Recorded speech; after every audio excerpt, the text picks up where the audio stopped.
I would like to get started on the minimum wage. Of course, this has been an issue for the European Union for several years, but it seems that now we're seeing some sort of progress on that front. Could you give us an update?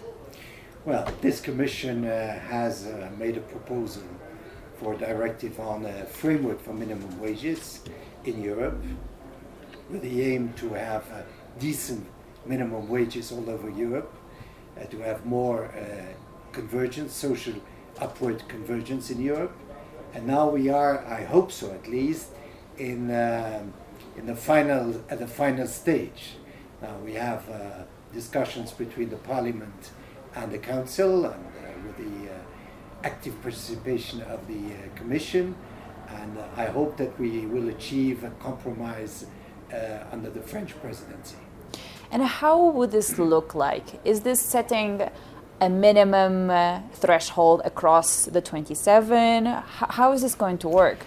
Now, you know, we have big differences between minimum wages in Europe. It's from 1 to 7, more or less, the highest and the lowest. So it's not realistic to believe that we can have one minimum wage all over Europe. So what we want to do is first to have a procedure, a method to adapt minimum wages to the situation in each country, but allowing people who work full-time job that with their wage, with their minimum wage, they can have a decent life. Certainly taking into account the economic context, taking into account the overall productivity in this country, but also clearly indicating that minimum wages have to adapt it. And we are now in a context of high inflation,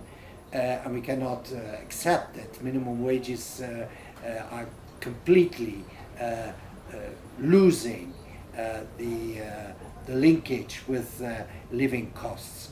And this is what is in this directive. There's a second aspect of this directive, which is very important, to encourage social dialogue between social partners and collective bargaining. You know, minimum wages are important for those who do not have collective agreements. But what we want to promote in Europe is more collective agreements, which means more social dialogue, better social dialogue between social partners. And this means also that in some member states we have really to lift the numbers of collective agreements and to activate social dialogue between social partners. So given the cost of living crisis and how high inflation is at the moment, are you supportive, are you pushing European governments to increase minimum wages? Well, I think if we do not want to have a major increase in poverty in Europe due to inflation and increased living costs, especially what we see is energy and food prices. So the most people with the lowest income, they are really heavily impacted. Either you have to decide special measures to support these families. That's what the Commission is proposing.